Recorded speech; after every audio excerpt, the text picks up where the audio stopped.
Incident at Hawks Hill by Alan W. Eckert. Chapter 3.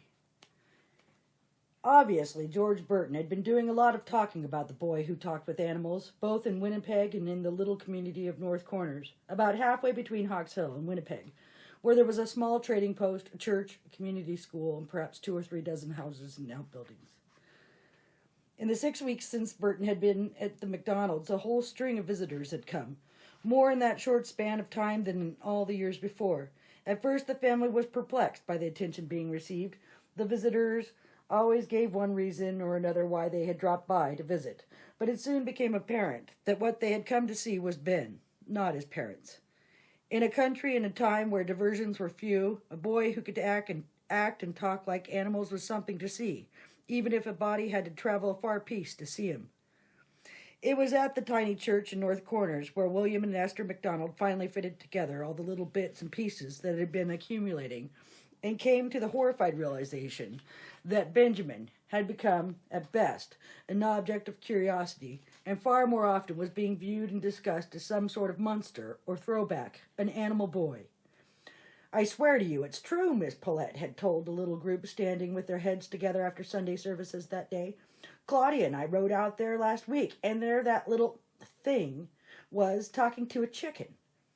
Mrs. Paulette nodded in confirmation and added, "Harry's not fooling. I saw it too. Why, the child was right there amongst the lot of them, clucking and flapping and pecking just like them. It made my blood curdle. There's something dreadful queer about that boy."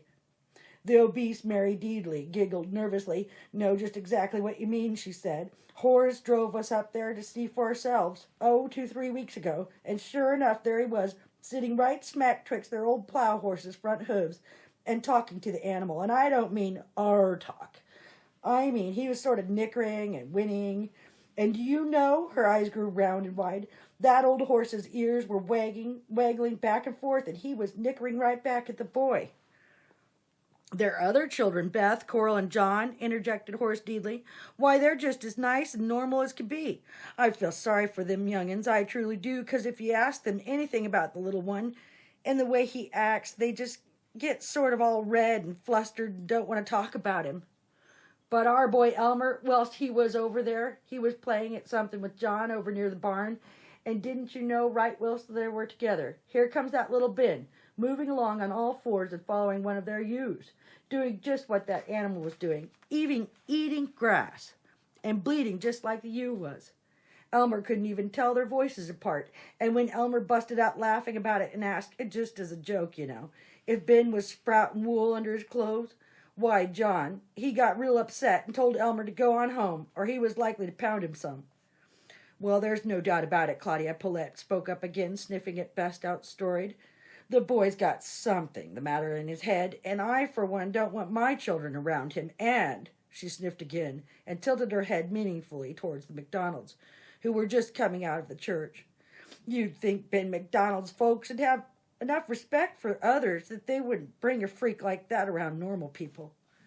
Practically all of the conversation had been overheard by the MacDonalds, who had been standing just inside the church door, and as they had merged, these last words carried only too clearly to them. A gently restraining hand on his arm prevented William MacDonald from doing or saying something Esther felt sure he would regret later, but her own face had gone white, and her lips were thin, tight-lined as she helped Ben into their buggy. Beth, Coral, and John soberly climbed aboard, and their father took the reins and snapped the horse into movement toward Hawks Hill. They said little to each other on the way home, but it was evident that an aura of sick helplessness pervaded them. In the weeks past, heated discussions between Esther and William, once virtually unheard of, had become all too commonplace when Benjamin became the subject of conversation. Esther continued to plead for patience and understanding, convinced that Ben was merely passing through a stage and that he would become more involved with his family and other people as soon as he was entered in school. William was just as pragmatically sure that Ben would not, unless forced to, and ever more frequently he hinted that perhaps the boy needed to be firmly disciplined out of this phase. Ben himself was largely unaware of the upheaval he was causing. It was not true, of course, as a fair number of residents of Winnipeg and practically all of those to the north of the city seemed to think, that little Benjamin MacDonald could actually converse with animals. But the affinity he shared with them was a truly remarkable thing, as was his uncanny ability to mimic so closely all their movements and sounds. Even when they saw him from a distance, the domestic animals on the farm would come running to him, making their characteristic sounds, and always he would mimic them and emulate their movements, and frequently he would touch them. This would often be accompanied by an odd humming sound he made, which bore no resemblance to any sound the particular animal might make, but which seemed to have a soothing influence over them all. It was not only the larger vertebrate animals that intrigued Ben. Frequently he would spend hours lying on his stomach watching the ants as they toiled around their ant hills, or he would squat on his heels and watch a caterpillar or grasshopper as it unconcernedly munched on a leaf or blade of grass. Yesterday was reasonably representative of how he spent many of his days. He wandered off to the southeast of the house for a few hundred yards to a small pothole marsh at the foot of Hawks Hill. There he spent over 2 hours watching red-winged blackbirds build their woven bow-like nests in the reed stalks. Then, halfway back to the house, he lay on his back and watched a fine bald eagle making graceful circles in the clear blue air above, gradually spiraling higher until it became a mere dot, and Ben knew that if he looked away or blinked, he would lose it in the vastness of the sky. He tried to keep from it, but his eyes filled with tears from staring at the bright sky, and he had to blink rapidly several times. Though he strained and scanned after that, the big bird of prey was gone, and he felt a sense of sorrow in him, a strong desire to be able to spread his arms and soar along with that great, majestic, white-headed bird, to feel the thin air rushing past, and to possess a feeling of mastery over all that lay below. Tears flooded his eyes again, but this time not tears of strain. They were manifestation of his longing, his frustration. The flight of birds, the one significant act that he could not emulate, even in the slightest degree. He would willingly have plummeted to earth in a helpless fall if just once he could soar for only a little while like that great eagle. He turned on his side and yanked a weed spear apart, then nibbled on the newly exposed tender end. It was sweet and juicy, and he loved the taste of it. He was about to get to his feet and continue home when he heard a deep buzzing and watched with fascination as a huge bumblebee droned into sight close over the grass tops, and then came to rest on the ground no more than a couple of feet from his face. It walked a few inches and then disappeared into a hole just slightly bigger than its own body. In a moment it emerged, or another like it, and sailed away westward, low to the grass, its stumbling buzz quickly diminishing, until again there was only the sound of rustling grasses and the distant splashings of some nesting mallard and pintail ducks in another of the little potholes close by. Ben's father often complained about these numerous potholes, pointing out the wasted land that their presence caused. Land, he said, that could be used for growing crops if the water could be drained off. Ben hoped it would never happen. He loved the small marsh-fringed potholes, so abundant with life of all kinds. Here there were ducks and geese of many varieties, along with noisy, squabbling blackbirds, both red-ringed and rusty. Now and then he would hear the piercing shriek of an American bittern in the tall reeds, and occasionally he would be able to see the big bird, though more often than not it was so well camouflaged that even his sharp eyes failed to pick it out. Once he had watched, thrilled, as a relatively rare visitor here, a great blue heron glided in and settled gently in foot-deep water and stood silently there on its girder legs, watchful for fish or frogs or whatever prey might happen by. Often there were muskrats to see, and once, to his immense surprise and pleasure, he had encountered a young beaver migrating across the prairie, heading away from the Wolf Creek Basin and seeking his own new territory. There were times each spring, usually not long after the return of the robins, when the swallows appeared and flitted over the potholes in graceful dipping flights, skimming along smoothly and drinking daintily from the mirror-like surface of the water without alighting. He did not always know the names of the various kinds of birds he saw, but he was keen at recognizing the differences in species. Where the swallows were concerned, for instance, he knew that there were 4 kinds he saw: dark green, tan, multicolored, and less often blue. And the fact that they had names that he did not know, tree swallow, bank swallow, cliff swallow, and barn swallow, bothered him. There was so much to know, so much that he wanted to learn about these creatures, and no way for him to do so, except by observing them. Perhaps one day he would learn what they were that he was seeing. This alone made him look forward with a certain eagerness to the beginning of school, where such things were taught. One day he promised himself he would know all about the birds and mammals and other creatures in this prairie world around Hawks Hill.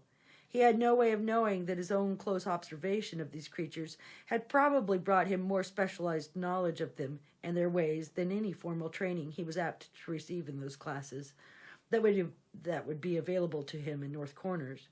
Thus, while Benjamin MacDonald shared a strong affinity with wild creatures, he could not actually converse with them as so many people seemed to think, and as seemed so apparent from his imitating of their sounds. Rarely did any day pass that he was not out wandering around in the surrounding prairies, pausing sometimes for long hours at the occasional rock piles, and even longer at the pothole marshes. Today was no exception, and after they had returned from church and lunch had been eaten, he struck out to the northwestward down the long slope of Hawks Hill, wading through the lush prairie growth, which was already approaching knee-deep. He sauntered along casually, enjoying the sense of freedom he always experienced at such times.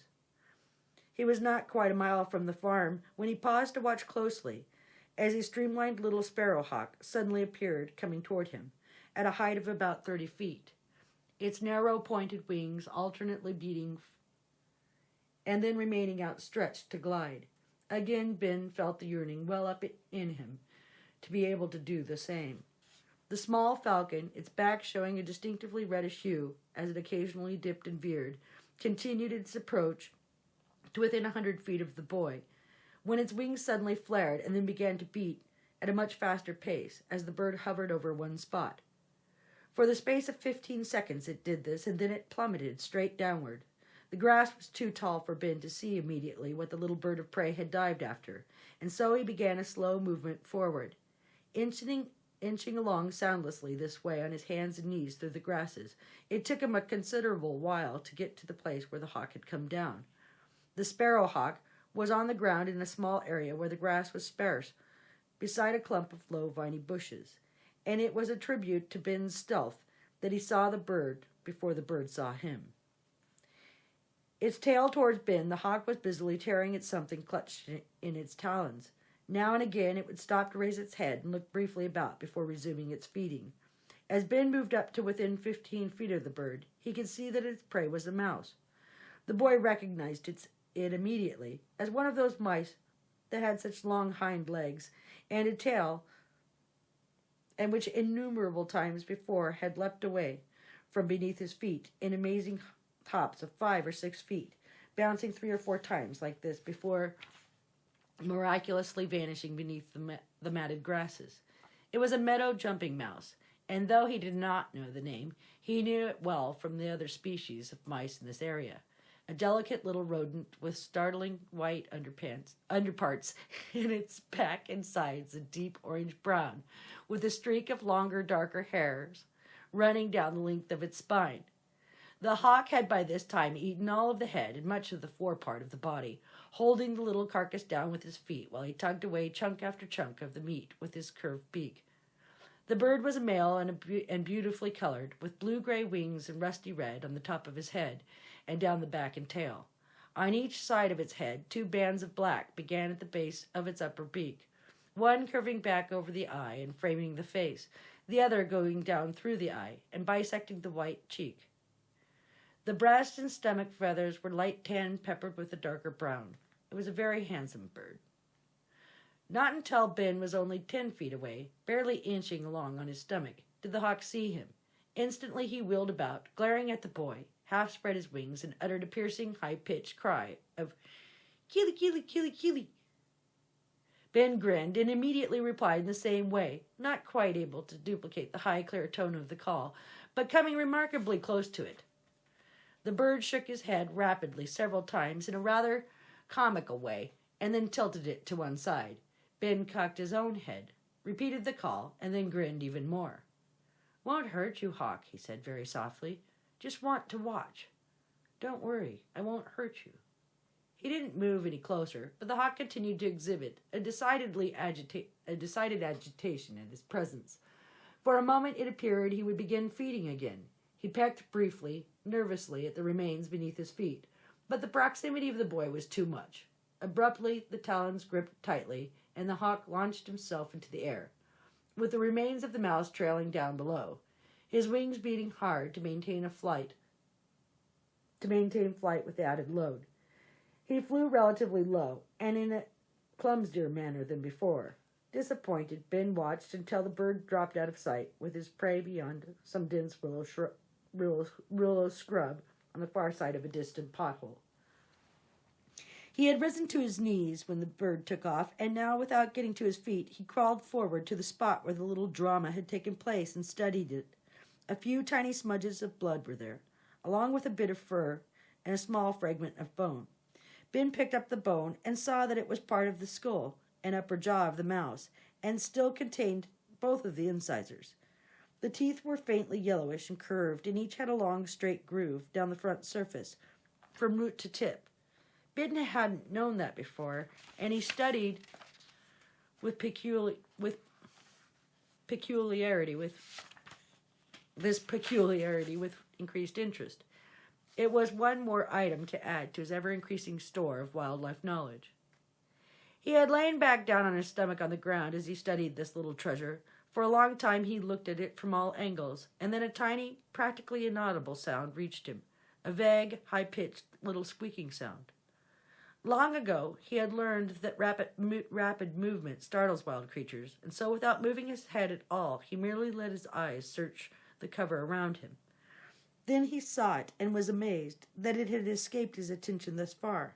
Not more than 2 feet away from where the hawk had nailed the jumping mouse, cleverly concealed in a small, dense tuft of grass, was a ball of woven grasses about the size of Ben's 2 small fists together. He knew immediately that this was the nest of the mouse so recently killed. He dropped the jaw fragment into his shirt pocket, and then reached out and carefully dislodged the nest from the clump, and held it in his hand. Very carefully he turned it over, and then low on one side he saw the opening, hardly as big around as his thumb. He held the hole to his ear, and his thin features softened in a smile as he heard, much louder now, the several voices of its disturbed occupants. Placing the nest ball on the ground before him, he leaned on his elbows and gently began pulling it apart. In a moment he had it in half, exposing the little hollow inside and its occupants. There were 4 tiny, hairless, bright pink baby mice, their eyes still no more than tightly sealed dark bumps on their heads. They moved feebly, and their tiny mouths opened to release the nearly ultrasonic squeakings. Ben plucked them out of the nest, and one at a time placed them in the palm of his hand. His pleasure at seeing them was dampened by the knowledge that now they would surely die. The expected return of their mother would never materialize, and they would grow increasingly weaker with hunger until at last they simply died. It was a not uncommon little tragedy of the wilds, but still it saddened him. He wished he could save them, feed them, but knew there was no way he could do so. It was while he was pondering the fate of these little lives in the palm of his hand that there came a crackling directly in front of him. He looked up, startled, and found himself face to face with an enormous badger, evidently as shocked as he at the entirely unexpected encounter. A heavy, malevolent hissing escaped her at once, gradually turning into a rather frightening, deep-throated growl. Her mouth opened and her lips curled back to expose a fearsome array of large, sharp teeth. Ben's heart was racing, but other than blinking a few times, he did not move. Twice before he had seen, at long distances, badgers moving across the prairie, and each time he had wished he could see one close up some day. Badger stories were common in the MacDonald household, and many were the stories told at the dinner table by his father of experiences with them over the past 20 years. Ben had always listened carefully, enthralled at the tales, but never asking questions, as his brother and sisters did. Even so, from what his father had said in his stories, and in his answers to questions from Beth, John, and Coral, the badger had become something of a ferocious villain. It was a big, tough, fearless animal, which even the wolves generally left alone. It could hold a whole pack of dogs at bay, and few individual dogs could match such ferocity in combat. Further, if conditions were such that it became unavoidable, the badger would attack a man without hesitation. That it could easily kill a child, as frail as Ben, was a foregone conclusion. Such thoughts flashed through Ben's mind in just that first brief frozen moment of the encounter, and yet, strangely, he was not really afraid. Wary, yes, and certainly deeply excited, but not truly afraid. The badger seemed to be in approximately the same state. Her hackles had risen, making her seem even larger, and her lips were still curled for a snarl. But since the initial hissing and growl, she had fallen silent with her eyes locked on Ben's. The seconds stretched into minutes, and the minute into 2, and then 3. Still they stared unmoving at one another. Abruptly, the big female badger gave vent to a short, guttural grunt. As near as he could imitate it, Ben made the same sound, and his effort was so well done that the badger might have made both sounds. The badger blinked, and she seemed not to be staring with such malevolence as at first. Her lips uncurled slightly, and now she issued a rapid chattering sound. Again Ben mimicked it, even more successfully, if possible, than he had the deep grunt. As an added measure, at the end of the chattering, he repeated the grunting sound. A faint movement in his hand reminded him of the baby mice there. The tiny rodents would die anyway. Better a swift, merciful death than the lingering one of starvation. It was with compassion and vague regret, then, rather than with maliciousness and cruelty, that he slowly and carefully moved his free hand to the other and extracted one of the mice. Between his thumb and forefinger, he pinched the tiny head and felt the little animal go limp. It was the first time he had ever deliberately killed anything, but he did not dwell on the thought. Slowly, still staying on his stomach, he stretched his arm out towards the badger, the dead baby mouse hanging from his fingers. The female badger did not move, except to silently show her teeth again and wrinkle her nose. When she would not approach, Ben uttered the chattering sound once more, and then flipped the little pink carcass toward her. It landed on the ground only inches before her. Instantly, she bunched herself and snarled loudly again, but when the boy did nothing more, she gradually relaxed. Her nose twitched at the scent of the diminutive rodent, and then very slowly, her gaze never leaving Ben, she lowered her muzzle and sniffed it. With unexpected delicacy of movement, she opened her mouth and gingerly picked up the offering, then quickly raised her head again. For another long moment she simply stared at him, while a portion of the naked baby mouse remained visible outside her teeth. Then that disappeared also, and she chewed a time or two and swallowed. Ben grinned, and with continued measured movements, he took another of the mice from his hand, pinched it in the same way, and held it out to the badger, this time inching his body forward just a little, in order to close the gap between them. He grunted, chattered, and grunted again. The badger held her ground and rumbled deeply in her throat, but she would make no effort to take the offering from his fingers. As before, Ben flicked it to her, and this time the growling ceased, and she picked it up at once and ate it. As she did so, Ben moved another inch or so closer. They were no more than 3 feet apart now, and the female badger seemed much more relaxed. She no longer bunched tightly to the ground in a posture of defense, no longer curled her lip and growled menacingly. When the boy held out the third mouse to her, she craned her neck a little towards his hand, but then seemed to think better of it and drew back. Still Ben held it, and again her head came forward, and her nose barely touched the morsel. But she drew back a second time without accepting it. Ben dropped it directly below his hand, and she leaned forward to pick it up. He lowered his arm until his fingers were just barely touching the white streak of fur running up her muzzle. She flinched and glared, but did not growl. Without really having placed his hand on her, Ben withdrew his arm and took the last mouse from his other hand. This time, after pinching its head, he cupped it in his palm rather than holding it in his fingers and offered it to her this way, his arm outstretched, and the back of his hand all but brushing the ground. He chattered at her. With somewhat less hesitation than before, the badger leaned forward and neatly picked up the offering without touching his hand. As she chewed and swallowed, Ben hitched his body forward a little more, and raised his hand so that it touched her lower jaw. Her muscles tightened at the touch, but she did not pull away, and now, continuing the chattering sound very softly, Ben turned his hand and let it touch her cheek. Slowly she let it glide to her furry, rounded ear. She trembled as he did so, and a peculiar faint moaning sound escaped her. The ear, Ben noted as he touched it, was deeply notched, as if someone had done it deliberately to mark her, and he wondered how it could have happened. She did not remain still for very long under his touch. To Ben's amazed delight, she turned her head slightly, and her tongue darted out, briefly licked his wrist, and then vanished. Chattering once again, she turned and moved away quickly, in her curiously waddling, flowing gait. At first glance it seemed clumsy, but it was surprising how swiftly she moved. Ben fell in behind her, trying to emulate the movement of her as he scrambled along on all fours. He was easily outdistanced, and in another dozen feet or so he stopped and sat, feeling a pang at being unable to keep up, wishing the encounter had lasted longer. He got to his feet and looked all around, but the badger was gone. Not even movement of the tall grass revealed which way she had gone after passing from his sight. He glanced at the late afternoon sun and made a little sound. It was later than he thought. He had been gone from home for a long while, and it was time to be on his way. He had walked a reluctant 100 yards or so, when he remembered the incisor teeth of the mouse, which he had dropped into his shirt pocket. He felt for them, but they were gone, evidently lost while he was scrambling on all fours after the badger. He didn't really care too much about the loss. Something wonderful had happened. He had actually reached out and touched a badger in the wild.